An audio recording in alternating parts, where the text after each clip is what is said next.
What is up, everybody? Matthew Decker here, Leveraged Wealth. Hope you're doing well today.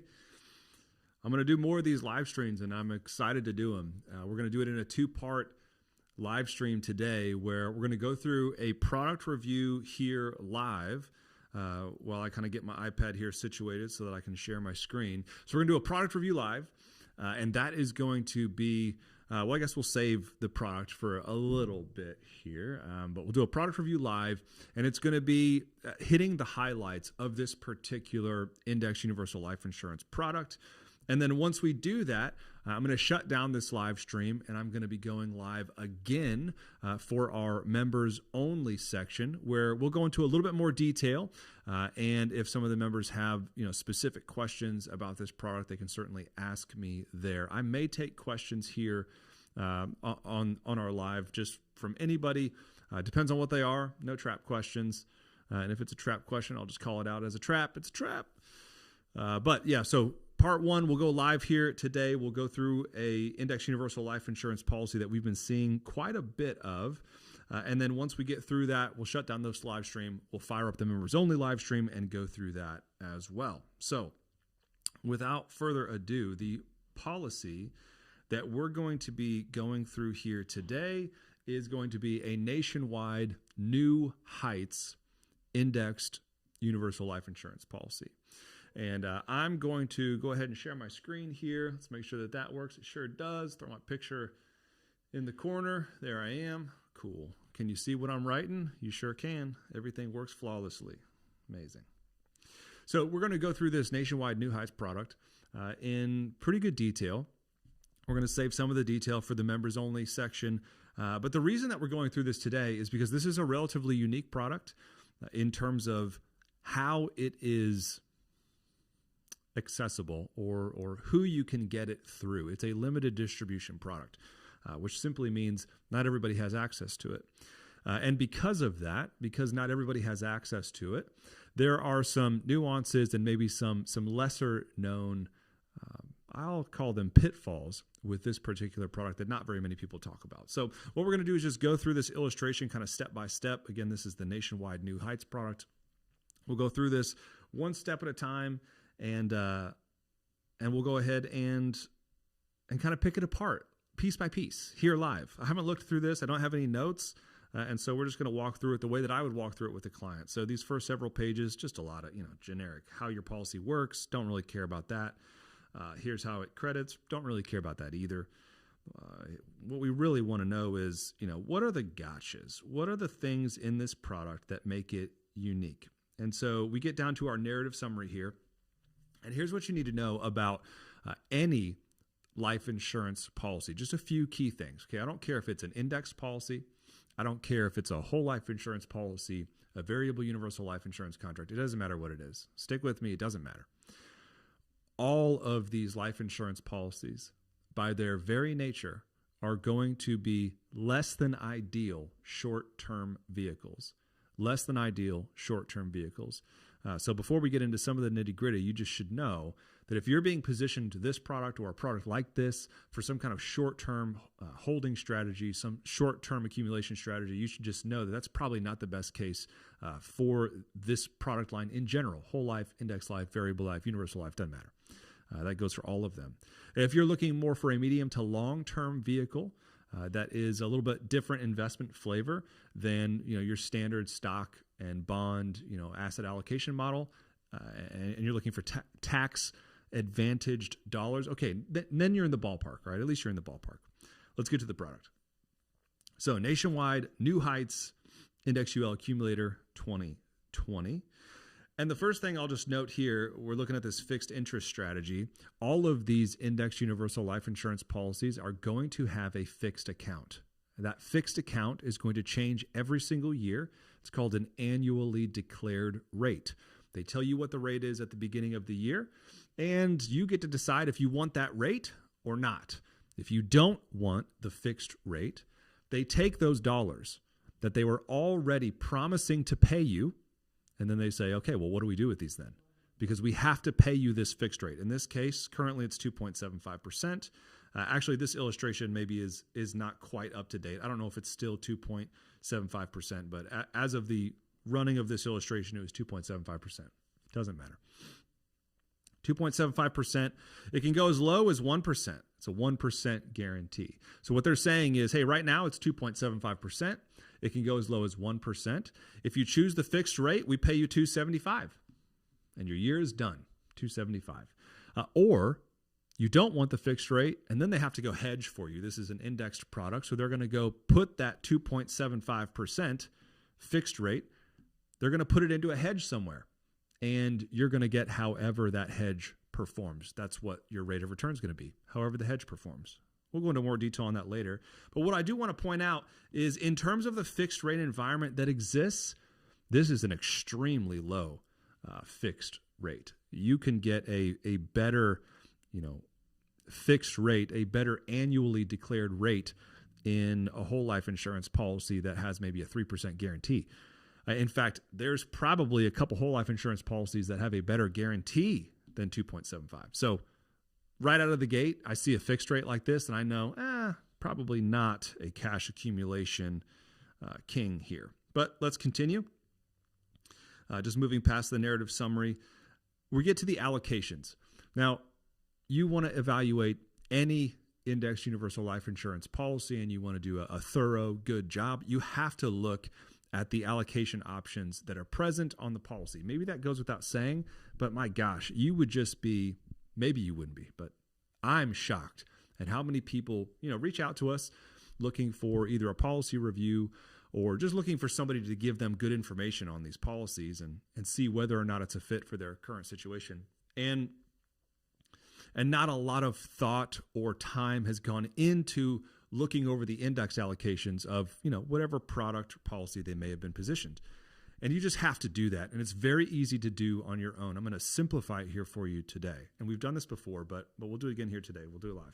So whenever you're looking at a index universal life insurance policy where you've got a bunch of different index allocations, right? 1, 2, 3, 4, 5, 6, 7, 8, 9 allocations.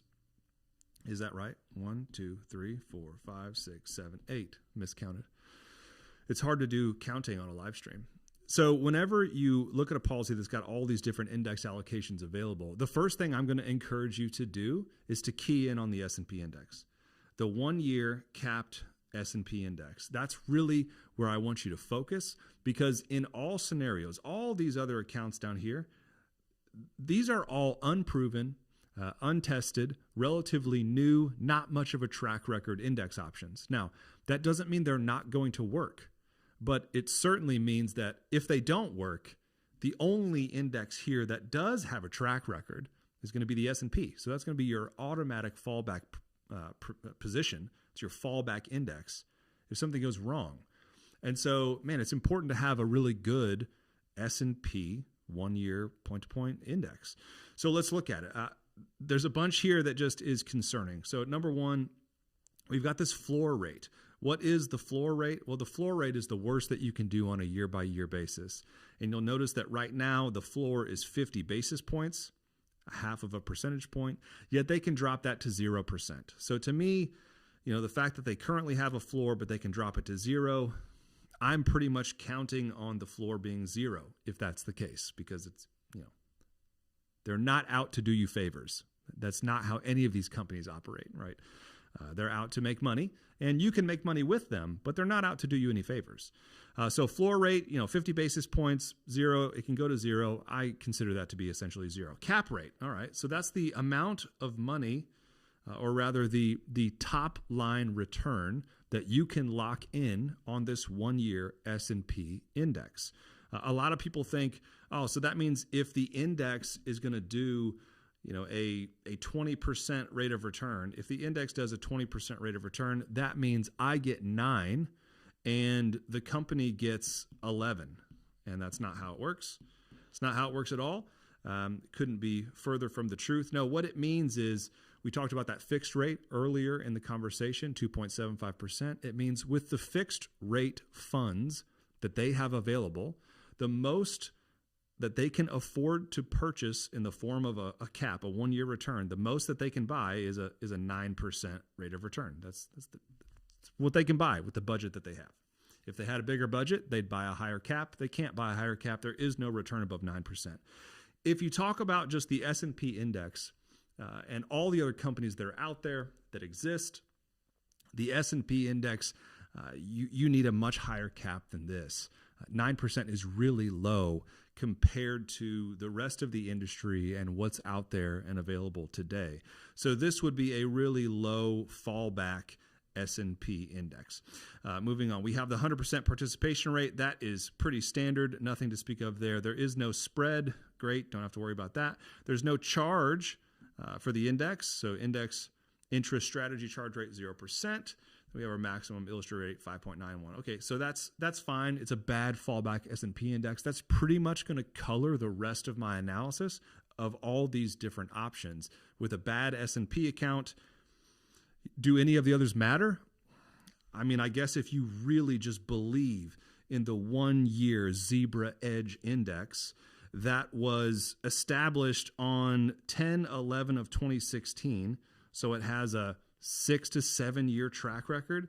I mean, if you're just really sold on that index, then okay, maybe you go ahead with this product. But for most of us who are looking for stability, for most of us who are looking for a policy illustration that does a good job of getting close to something that's real, I mean, I don't really care much about the brand new index options with no track record. It's got the 2-year S&P index with a 10% spread. That simply means that they take the first 10% and you get what's left over. Don't love that as an option. And then, of course, we have the brand new accounts. This is getting really messy. I apologize, guys. Let's clean it up. We do have, the brand new, the Zebra, and we have the JP Morgan Mosaic. Those do exist on this particular policy. Those are going to be like volatility controlled index options, which means money moves between some kind of security, some kind of equity, and a bond component. And you don't know how it moves. It's probably traded by an algorithm. It was designed to look really good over the last 30 years, but it's a brand new index. And if rates hike, these perform poorly. And that's pretty much the hallmark of all volatility controlled index options. So just so you know how those work. Really high participation rates, obviously subject to change. The reason that the participation rates are so high is because most of these are weighted into bonds right now, which makes them cheaper to hedge, which means they can buy higher participation rates. That's just how it works. So not super impressed here on the index allocations. Let's move on, because there's a few more issues here that really make or break these policies. And I have to assume that if you're getting into this contract, most people looking at index universal life insurance policies are looking at them for cash accumulation and tax-free loans and distributions. If that's why you're looking at this policy, then, so far we're 0 for 2. Bad fixed rate, bad S&P index. But really the big one when it comes to these policies that a lot of people don't spend time on is going to be the loan situation. So here we are again on the narrative summary. We're looking at the loans. Hey guys, if you have questions, you can throw it in the chat. I am kind of looking at the chat. So if you have questions, you can throw them there. But loans are super important. It might be the most important thing on these policies, is specifically if you're looking for income coming out to you, loans coming out to you tax-free. So every company is going to have what's called basically a declared rate loan. And almost every company is going to break it down just like this, where they're breaking it down between the first 10 years and the second and after 10 years. So policy years 1 through 10 and then 11 plus. That's a very typical standard breakdown of these policies. And what they'll say is, well, if you loan out dollars, we will tell you exactly what we're going to charge you for the loan, and we're going to tell you what we're going to credit back to you. Because again, you get a credit every year on these policies if you use the declared rate loans, also sometimes known as just a fixed loan or a wash loan, a non-participating loan. There's all types of different kind of lingo for those.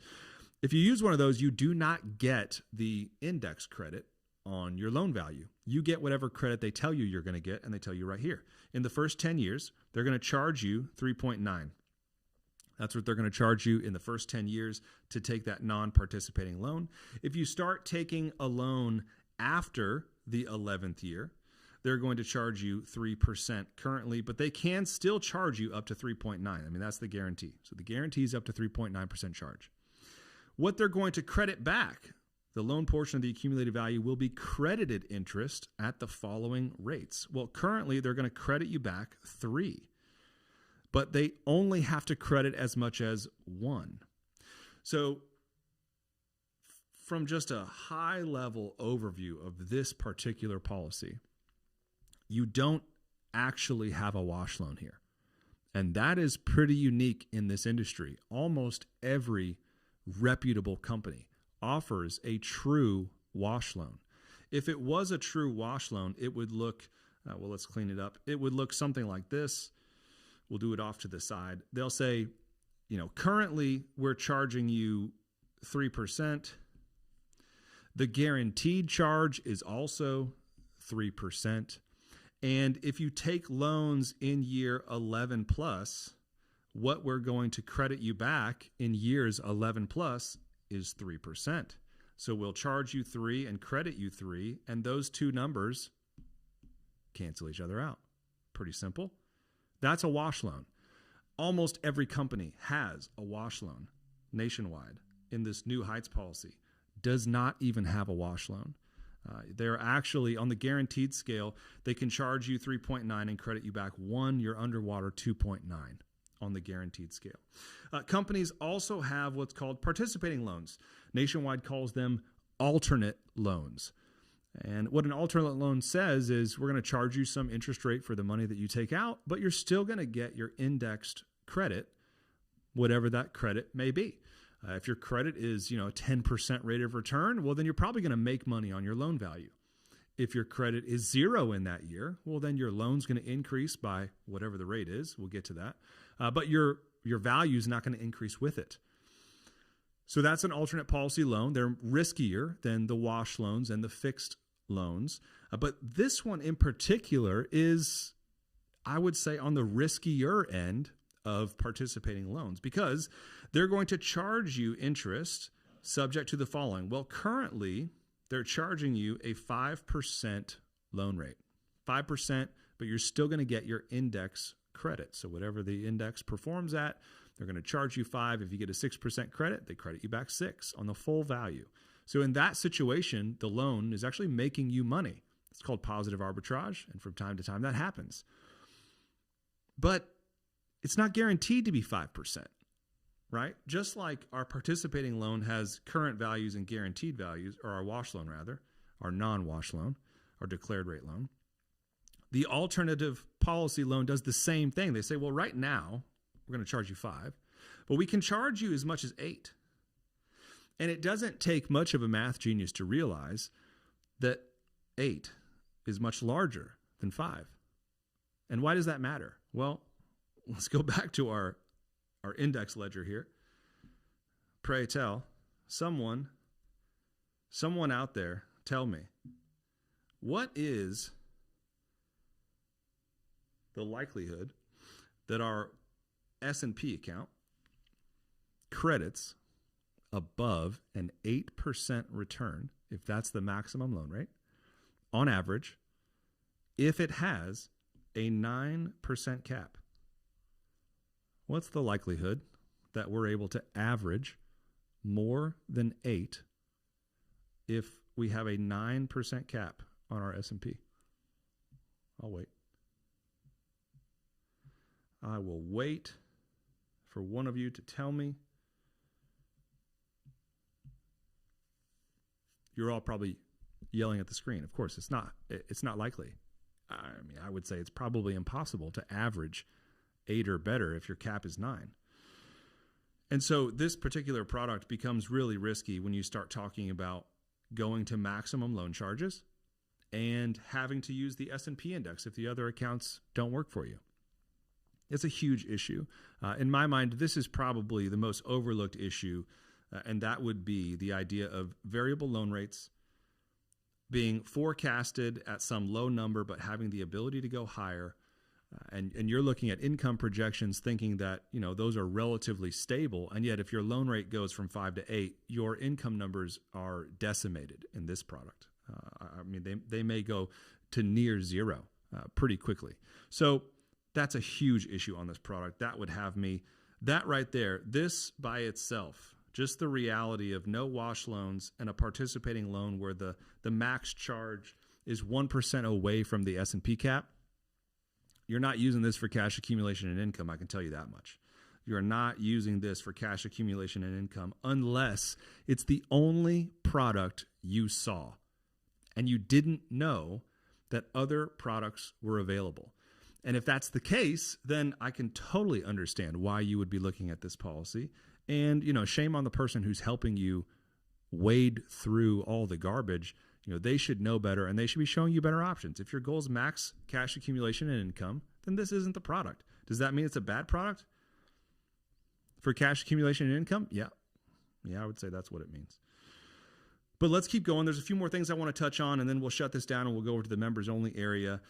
This does have an accelerated rider for critical illness, which is interesting. That's relatively unique in the life insurance space. A lot of companies will have riders for chronic illness and terminal illness, but not as many have riders for critical illness. There are certainly some, but this type of rider is going to pay you your death benefit or a portion of your death benefit early for things like cancer, heart attack, stroke, paralysis. Some will do major burns. We've got sudden cardiac arrest, organ transplant, kidney failure. So there's a lot of things here. The maximum annual benefits, the lesser of 10% of the specified amount, or $25,000 per event. So the maximum is the lesser of. So the most that you can get is $25,000 per event. But you have to have a large enough death benefit to get there.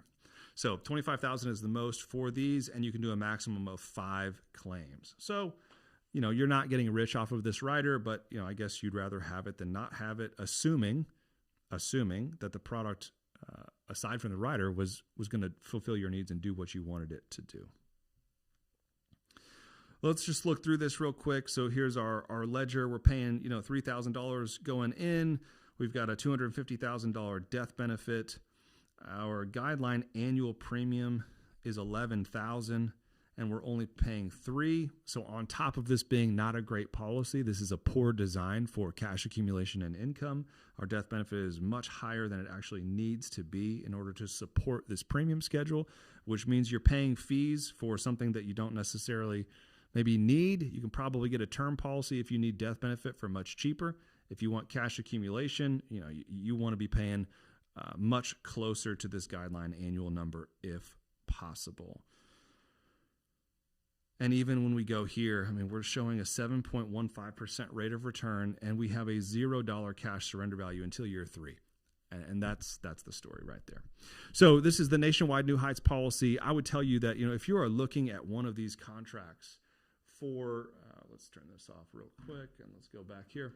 If you're looking at an index universal life insurance policy and you are hoping that what it's going to do for you is generate tax efficient income later on down the road, or you're using it to build wealth and accumulate dollars in a tax advantaged vehicle, you absolutely need to see more than one option. You absolutely need to see more than one option. And there's a lot of insurance agents out there that they're only licensed to sell one company or two companies, or they only know information about one company. And so that's all they sell. And man, if you're if you're an insurance agent and the only company you know how to sell is this Nationwide New Heights product, then you're probably not doing what's in the best interest of your clients looking for cash accumulation and income, because it's not the best product out there for those purposes. And so that's why I just say, if you're only seeing one product, you should reach out to us, get a second opinion. Let us help you and guide you, shepherd you through this process. Our goal is not to sell you a product. We don't frankly care about that. Our goal is to arm you with enough information, arm you with enough education so that you can come to a point where you're comfortable making the decision that's best for you. And we actually believe that you can make that decision. You know your finances better than we do. You know your financial situation better than anybody else. The only thing getting in the way of you making a good decision is having the right information. And so that's what we like to do here. If you'd like to get that right information, if you'd like to explore this with somebody who's not going to pressure you, but just provide you and arm you with the details, you should go to our website, leveragewm.com. Up at the top of the screen, you can see, what's that called? The menu. You can see the menu. You click on book a meeting and you'll connect with one of our team members. Could be me, could be my partner, Aaron, could be Craig, could be Brady, could be Ryan. You'll connect with us. We'll chat for 15, 20 minutes and find out, what you're trying to achieve with these products, see if it's a good fit. And ultimately, our goal is to, like I said, arm you with enough information to get you to a point where you feel comfortable making a decision one way or another. So I'm going to scroll through some comments here, and then we'll go and we'll fire up the live for the members only area. I only see one. Can you name, from Fabian here, can you name some better max cash accumulation products? Well, yes. I would say that based on what we just went through here today, let's do it this way. There's maybe only one or two products that is worse than this. So all the others, how about that? I would say just about all the others if you're looking for max cash accumulation. But certainly there are some big ones out there. In the whole life space, there's probably 3 or 4 that are going to be better than this for cash accumulation. In the index life space, like I said, almost all of them are going to be better than this. They're going to have better loan provisions. They're going to have better S&P caps. They're actually going to have a participating loan that maybe doesn't balloon up to 8%. So just about everybody's better for cash accumulation. I don't want to give specifics just because it changes so much. And this is going to be out on YouTube forever. So I would just say, do what we just did today. Look through the loan provisions, look through the crediting options, and you can come to a decision almost by yourself just by looking through those things right there. You can uncover, hey, is this going to be good for me or is this not? Are there a bunch of outs for the insurance company, or is this a pretty good contract? So, all right, hey, thanks for hanging out with us today. Go to the website leveragewm.com. Up at the top, book a meeting. You can chat with us. We can help you out. I promise you that much. Until next time, take care. We'll be doing more of these product reviews. If you're a member, hang on. We'll fire up the members only in about 10 minutes or so.